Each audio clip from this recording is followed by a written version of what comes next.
السلام علیکم ملګرو. قانون د کم ځای نه راوځي؟ قانون ذرایع څه دي؟ سورسز څه دي؟ د کم ځای نه ډیرایو کیږي؟ په دې لیکچر کې به ملګرو موږ دا ډیسکس کوو. ها ملګرو، سورسز اف لا مطلب هغه ذرایع چې د هغې نه قانون راوځي په ټوله دنیا کې ګلوبلي. نو هغه کمې ذرایع دي؟ هغه غټ سورسونه کم دي چې د هغې نه قانون پیدا کیږي، قانون راوځي. ها رومبانې موږ سره په ټولو کې اول چې کوم دی کنسټیټیوشن دی، آئین. دا خو به تاسو ویلي وي. زیات خلک دا پوښتنه هم کوي چې یاره د آئین څه شی دی او د قانون څه شی دی. دلته به تاسو ته دام کلیر شي. کنسټیټیوشن دا د هر یو ملک بیل کنسټیټیوشن وي او په دې باندې په پریویس لیکچر کې ما تاسو پوه کړي چې کنسټیټیوشن څه ته وایي. د کنسټیټیوټ لفظ نه ما تاسو پوه کړي چې اصل کې دا کنسټیټیوشن د ملک د ټولو نه اوچت قانون وي، اعلی قانون وي. په دې کې د حکومت سټرکچر جوړیږي ځکه چې د کنسټیټیوټ لفظ اصل کې د بناوټ نه راوتی دی.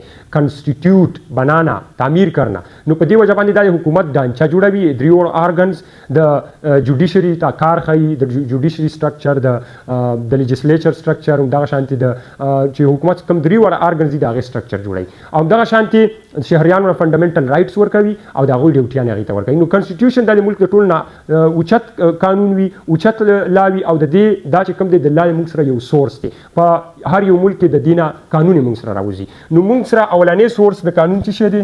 دا کنسټیټیوشن دی. که چا تاسو نه تپوس وکړو چې په آئین او قانون کې فرق څه دی، نو ګوره دا کنسټیټیوشن دی. آئین دا یو مخصوص خبره ده. دا د یو ملک د ټولو نه اوچته لا وي، د یو ملک د ټولو نه اوچته لا وي. لکه د پاکستان کنسټیټیوشن 1973 کې چې جوړ شوی دی، نو دې کې اوس 280 آرټیکل دي. د دې آرټیکل خلاف بل قانون نشي تللی. دا د ملک د ټولو نه اوچته ترینه مخصوص لا وي. او لا دا یو جنرال خبره ده. لا لفظ نه، دا یو جنرال خبره ده. مطلب قانون دا بیا چې کوم د ملک نور قانونونه د دې کنسټیټیوشن نه چې کوم دی لاندې وي. دا جنرال خبره ده، مخصوص خبره ده. قانون چې موږ وایو کنه په دنیا کې قانون، دا قانونونه دا ټول دي، دا قانونونه دا ټول دي. خو که د آئین خبره کوو نو بیا پوه شه چې موږ د ملک د ټولو نه د اوچت لا خبره کوو. دا جنرال لفظ دی او دا سپیشل لفظ دی. صحیح شوله کنه؟ ښه، دا یو سورس شولو د قانون.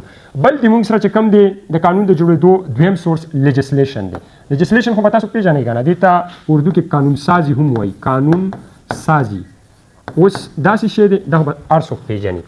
لیجسلیشن کم چې په پارلیمنټ کې کم ممبرز ناست وي، اصل کې دا په پارلیمنټ کې چې کم ایم این اے سلیکټ کېږي د دوی اصل کار څه وي. که تاسو نه تپوس وکړو چې د دوی اصل کار څه وي، بعضې خلک به دا سوچ کوي یاره علاقې ته ترقي راوړل، ډیولپمنټل کارونه کول، نور څه کول، دغه شان نه. هېڅ کله د هغوی مین کار دی قانون جوړول. اوس په اسمبلی کې چې کوم ممبرز ناست وي او په سینټ کې کوم ممبر ناست وي، د ملک په دنیا کې د هر یو ملک د چا صرف یو هاوس وي د چا په حکومتي ډانچه کې. او د پاکستان اوس دا چې کوم دی دوه هاوسونه دي. مطلب یو سینټ دی چې هغې ته اپر هاوس وایي، بیا نیشنل اسمبلی دا دې ته لوور هاوس وایي. په نیشنل اسمبلی کې چې کوم دی د آبادۍ د صوبو له د آبادۍ مطابق نشستې ورکړې شوي دي سیټونه، او په سینټ کې برابر، مطلب په آبادۍ باندې ډیپینډ نه کوي، هرې صوبې ته یو عمره سیټونه. په هغې باندې به بیا چېرته لیکچر اخلو انشاءالله. خو اوس درته لیجسلیشن خبره. نو اوس کم قانون چې د قومي اسمبلی، د نیشنل اسمبلی او سینټ نه پاس کېږي او کم دغه ممبران جوړوي، دغه ممبرز یې جوړوي، دا د قانون ساز اسمبلی والا، دې ته لیجسلیشن وایي. او دا هم زموږ سره د سورسز اف لا کې یو سورس دی، قانون سازي. او دا څوک جوړوي؟ دا اوس دا بعضې ملکونو قانون چې کوم وي هغه لږ فلیکزیبل وي، هغه چې کوم دی په اسانۍ سره پاس کېږي. لکه پاکستان قانون چې کوم دی، پاکستان قانون دا فلیکزیبل دی. لکه مطلب په دې کې 2/3 میجارټي ده، نو فلیکزیبل قانون دی. مطلب نه ډېر لچکدار شانتې، نه ډېر په سختۍ سره پکې ترمیم راځي او نه ډېر په نرمۍ سره. هارډ سټرکچر د آئین هغه وي لکه د امریکا چې په هغې کې چینج راوستل دا ډېر ګران وي. په هغې کې چې کوم دی ترمیم راوستل ډېر ګران وي، ځکه چې امریکا قانون چې کوم دی تر اوسه پورې 2.5 کاله وشول، خو تر اوسه پورې په هغې کې صرف 26 ترامیم شوي دي. او د پاکستان والا صرف په 100 کاله یې وشول. نو مغه په 40 یا 100 کاله وشول او په دې کې چې کوم دی په هغې کې 28-27 ترمیم وشول. نو دا لږ چکدار دی. بعضې بیا بیخي اسان وي پکې ترمیم راوستل. بهرحال ازان نه خبره، خو دا لیجسلیشن دی او دا هم سورسز اف لا کې یو سورس دی. دریم جوډیشل پریسیډنټ. دې لفظ ته بعضې خلک چې کوم د لا سره تعلق نه ساتي هغوی به وایي چې داسې شی دی. جوډیشل پریسیډنټ دا هم د سورسز اف لا کې یو سورس دی. جوډیشل پریسیډنټ څه ته وایي؟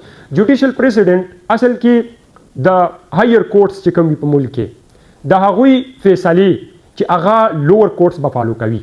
فار ایگزامپل سپریم کورټ ملک چې کوم دی یو های مطلب سپریم کورټ دی په ټولو باندې نن سبا خیره فدرل کنسټیټیوشن کورټ هم پکې راو چې هغې د وجې چې کوم دی د دې پاور ډېر کم کړی شو خو زه هغه خبره اوس موږ نه کوو موږ الریډي صرف په سپریم کورټ خبره کوو اوس سپریم کورټ یو فیصله وشوله فیصله وشوله په سپریم کورټ کې بیا بله ورځ په های کورټ کې یو فیصله راغله په های کورټ کې یو فیصله راغله اوس هغه کیس او د سپریم کورټ والا کیس دا دواړه یو شان دي نو بیا چې کوم دی د های کورټ والا ججز څه وکړي د سپریم کورټ همغه فیصله هغه راوالي او په دې باندې یې قیاس وکړي هم دلته هم هغه فیصله وکړي بیا یاد وساتئ په های کورټس کې های کورټ چې کوم د صوبې په لیول غټ کورټ وي هغه چې کوم دی هغه کې فیصله وشي او بیا په لوور کورټ چې کوم په صوبه کې نور کورټونه وي په د تحصیل په لیول وي د ضلع په لیول وي په هغه کورټ کې بیا داسې همغه شان سیم کیس راشي کوم چې په های کورټ کې راغلی دی نو بیا همغه فیصله هغوی راوالي او همغه په همغه سیم کیس یې اپلای کړي همغه فیصله چې کوم دی پرې وکړي کومه چې های کورټ پخوا کړي وي د هغه کیس په باره کې نو یاد وساتئ په دې کې بیا دوه قسمه وي په دې کې جوډیشل پریسیډنټ کې بیا دوه وي قسمه ګوره دلته لیکم یو وي که نه یو وي پرسویسیو او بل وي بایندنګ یو وي بایندنګ بل دلته تاسو شارټ لیکم لیکلو له ضرورت نشته او بل خو تاسو کوشش وکړئ چې ځان پرې پوه کړئ یو وي پرسویسیو او بل وي بایندنګ پریسیډنټس هغه وي چې دا په لوور کورټس کې باندې لازم وي چې د هایر کورټس فیصله ومني مطلب سپریم کورټ کې یو فیصله شوې ده او په هغې کې په های کورټ کې بیا هغه فیصله راغله بل لوور کورټ کې یو فیصله راغله همغه سیم کیس راغو او په هغې باندې لازم وي چې هغه د سپریم کورټ والا فیصله په هغې کې چې کومه فیصله شوې ده هغه به اوس دلته هم کوي دا بایډنګ پریسیډنټ او بل پرسویسیو په دې کې بایډنګ نه وي که جج د جج خوښه ده که هغه فیصله فالو کوي کومه چې په سپریم کورټ کې یا په های کورټ کې شوې ده په دې خبره مې لږ ځان ګوره پوهوئ په غور سره تاسو به صحیح پوهېږئ نه د های کورټ دپاره بیا سپریم کورټ دی هغې نه های کورټ نه اوچت کورټ دی مطلب په های کورټ باندې د سپریم کورټ فیصله فالو کول لازمي وي او په لوور کورټس باندې بیا های کورټ چې کوم دی صوبې په لیول های کورټس په هغې باندې چې کوم دی د لوور کورټس باندې بیا د های کورټ فیصله چې کومه وي هغه فالو کول دا لازم وي دې ته جوډیشل پریسیډنټ وایي دا ډېر اوږد ټاپک دی دې به بیا کوشش کوم چې په دې باندې زه تاسو ته بیا یوازې یو لیکچر درکړم او په دې کې داسې پخوانۍ فیصلې راخیستې شي ډېرې پخوانۍ فیصلې چې ډېرې پخوا شوي وي هغه هم په دې کې فالو کېدلی شي نو دا هم جوډیشل پریسیډنټ هم چې کوم دی دا موږ سره د لا د قانون یو سورس دی او د دې نه قانون راوځي ښه بل کسټمز خو پېژنئ که نه موږ ورته روایات هم ویلی شو روایات په معاشره کې د هر یو قوم د هر یو کلچر مختلف قسمه روایات یو ټریډیشن را روان وي بیا کله کله دغه روایات په قانون کې هم شامل شي او د ډیرو ملکونو یاد وساتئ په دنیا کې بعضې داسې ملکونه شته چې د هغوی لا کسټمري لا ده لکه UK د UK لا کسټمري لا ده کسټمري لا څه مطلب بس دا د هغوی په کلچر باندې ډیپینډ کوي او دا په ریټن فارم کې ویم نه لکه څنګه موږ آیین په ریټن فارم کې موجود وي که نه او په ریټن فارم کې ځکه چې هغه خو ټریډیشن دی را روان دی نو هغه خو بس هر چاته یاد دی چې فیصله به اوس څنګه کوي نو کسټمري لا دا د بعضې ملکونو لکه UK مې درته وښودو دوی کسټمري لا هم د مکمل په کسټم باندې ډیپینډ کسټم یې موږ سره دا د لا یو غټ سورس دی په دې کې به یو مثال درکم هسې یو جنرل اګزامپل به درکم لکه مطلب اوس غلا کول د مخکې نه دا خبره را روانه ده چې مطلب غلا کول دا ښه کار نه دی دا جرم دی بس دا که قانون ویلي دی او که قانون نه دی ویلي خو دا چې کوم دی موږ په روایاتو کې دا جرم ګڼل شوی نو بیا قانون هم دغه کسټم راوالي او دا په لا کې شامل کړي نو کسټم څه شو د لا یو سورس شو روایات ټریډیشن او بعضې ملکونو پورا لا په کسټم باندې ډیپینډ کوي د UK مثال مې در بهرحال په دې باندې به بیا چېرته اوږدې خبرې کوو انشاءالله چې کسټمز څنګه پکار دی یو کسټم نه چې لا جوړېږي هغې دپاره ریکوایرمنټ څه دي هغه به چې کوم دی اکسپټیبل وي هغه به موسټ انشینټ ټایم نه روان وي دا به بیا انشاءالله په بل ځای کې بیا وایو بل دی موږ سره یو اهم سورس په ټولو کې چې د هغې نه زیاته لاره وځي د ریلیجن څه شي مذهب